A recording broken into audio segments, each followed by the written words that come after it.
For the longest time, I never understood the countless stories of angry parents who screamed at their kids and were complete monsters to be around while their kids were young. I never understood the guys who, with all honesty, said that they worked late and did more deals and tried to make more money just so that they didn't have to go home for dinner. Now I understand it. 4 months ago, the day before my third child was born, I felt like I was on top of the world. My career was exploding beyond my wildest dreams. I was working less than ever, and I had more fun and made more money while I was working. I hadn't dropped the fitness habit since college, and I was feeling strong and healthy. My social relationships were thriving and developing nicely. I was mentally stronger and sharper than ever before, and I could go into any challenging deal or discussion with confidence. My hobbies, like golf, were tough but rewarding. I had stopped watching porn about 6 months earlier, and my sex life with my wife was really rocking in a way that I wasn't really sure if I'd ever see again. Shit was really going right, and I was firing on all cylinders. But I'll be honest when I say the last 4 months have been extremely hard and a serious new challenge for me. I feel like a fish out of water, totally uncomfortable, and like I'm genuinely failing at something for the first time in the 33 years I've been sucking breaths of air on this planet. Because when that beautiful and healthy baby girl came home 4 months ago, to this day, the 2 and 4-year-old boys went from being 80% my wife's responsibility and 20% mine to 80% my responsibility and 20% hers. 4 months ago, we brought home our third baby, and that changed everything. The 2 older boys became my responsibility. I got them up.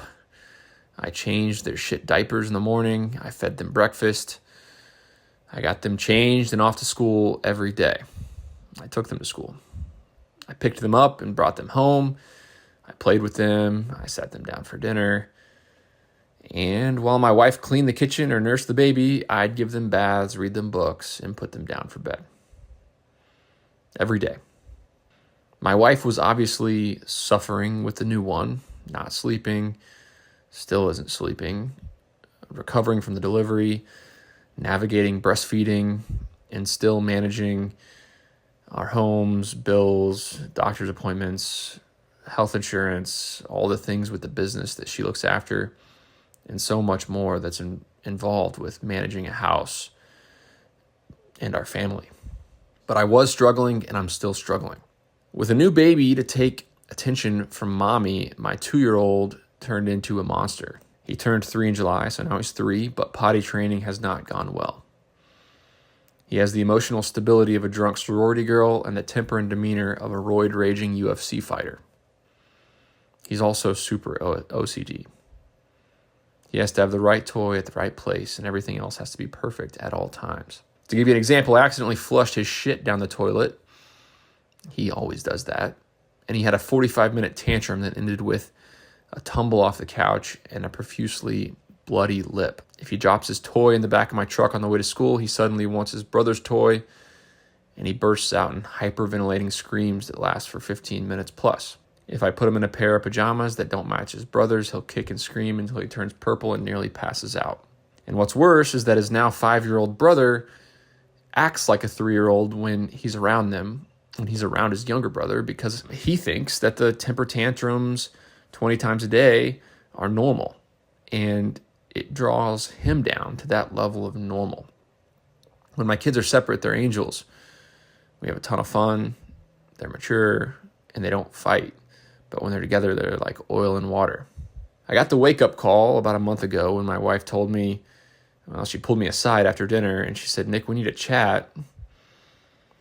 She said, "Nick, you know how you get back from playing golf with some people and you complain that they're grumpy? How their negative attitude on the golf course brings down the entire vibe, ruins the fun, and hurts your own game? Those grumpy people on the golf course? Well, I feel like I'm in a golf cart with a grumpy-ass player, and that player is you. It hit me like a ton of bricks because she's so right. I was grumpy. I was walking around the house like a storm cloud over my head, and her and the kids were all feeding on my negative energy. So I attacked the next day. I attacked it. I literally stood in front of the mirror and gave myself a pump-up talk like I do before big podcast interviews or investor calls or real estate negotiations. Nick, you have this. Your son won't get to you today, and nothing can bring down your positive energy. You are going to be happy. You are going to smile. You are going to be the golfer that shanks the ball out of bounds with a smile and a shrug while carrying on a lively, fun conversation with those around you. 45 minutes later, my kid threw his entire bowl of cereal at his brother and laughed at my face while I tried having a calm talk with him in the other room. I lost my shit, went into the garage, and cursed at the top of my lungs. We spoke to the pediatrician and a behavioral specialist. Both say my son is completely normal. All these behaviors are what normal kids do, and he's totally fine.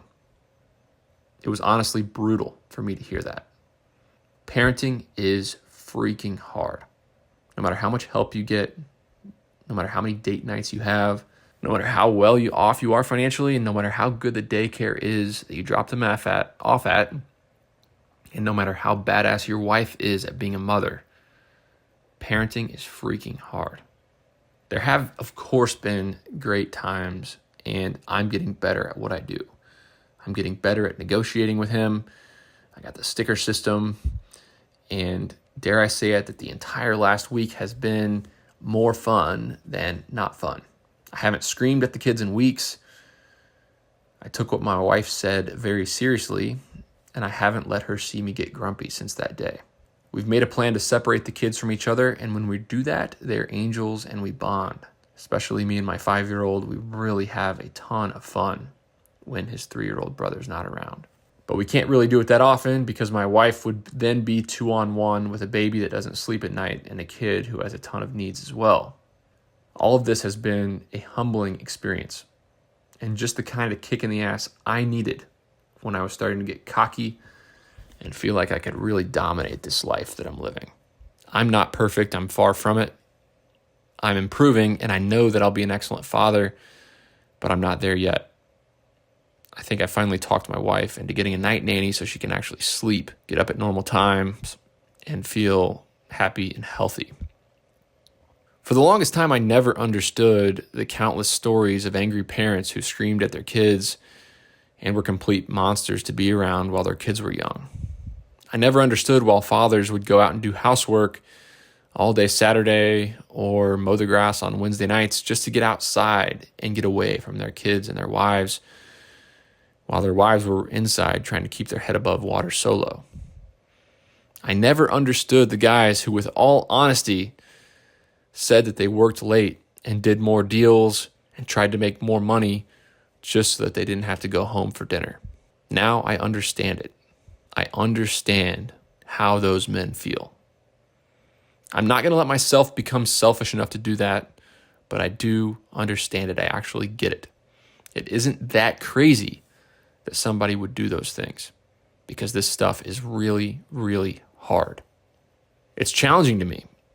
It's making me better, and it's keeping me from becoming a rich asshole who doesn't know how to suffer with grace, which is my biggest fear in life. My biggest fear in this life is becoming soft.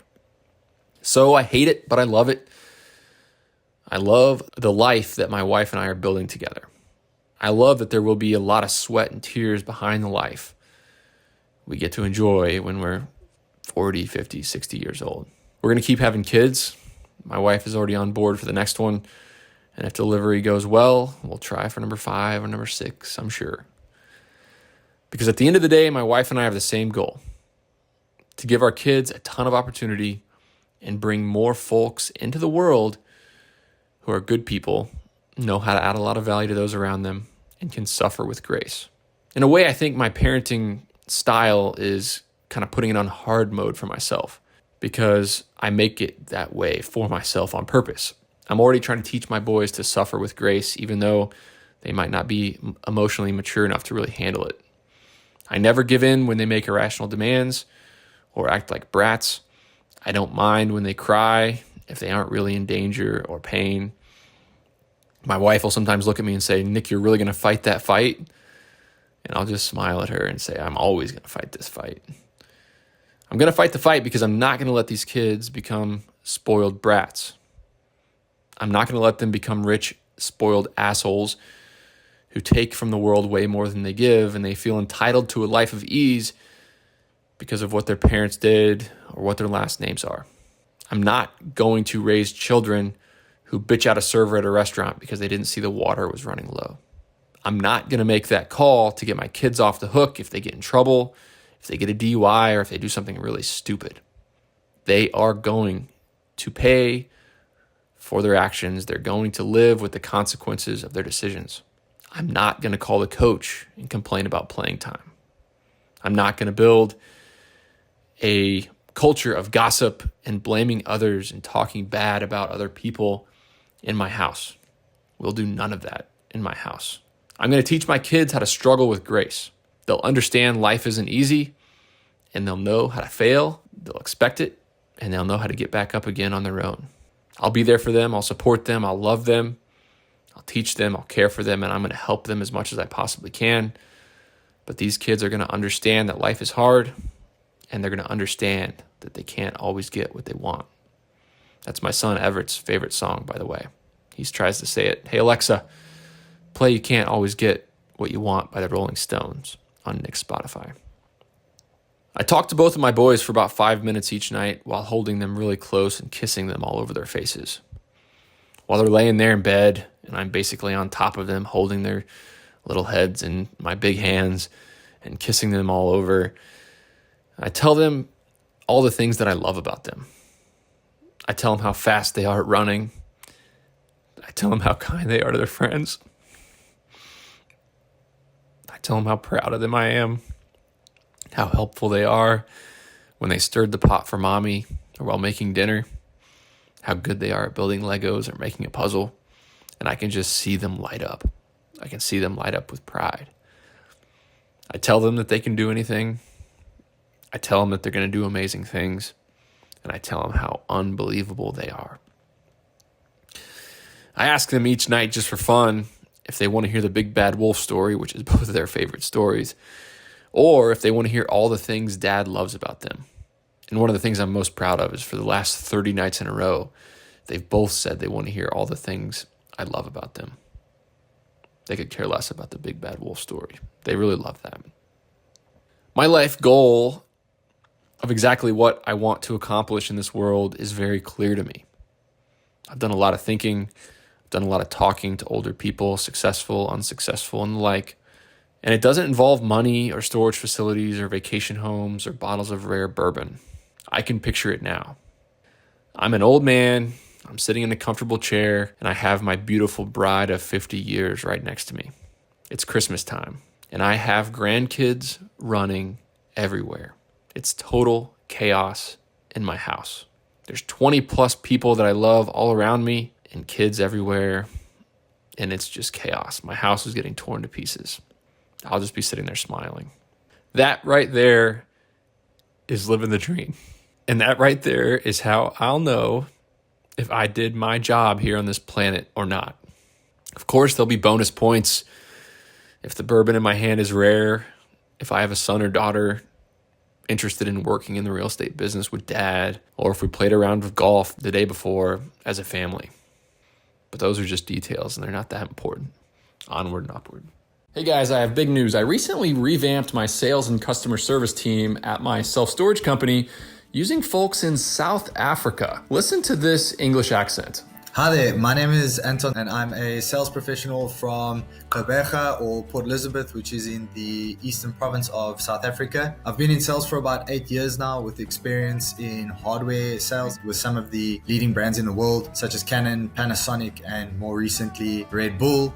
Okay, now the surprising part. The person you just listened to is available for hire right now, and they're asking $9 an hour. If you want an introduction, if you want to hire this person into your business or at least interview them, send me an email, nick@sweatystartup.com, and I can make an introduction and offer you $1,000 off the recruiting fee. nick@sweatystartup.com.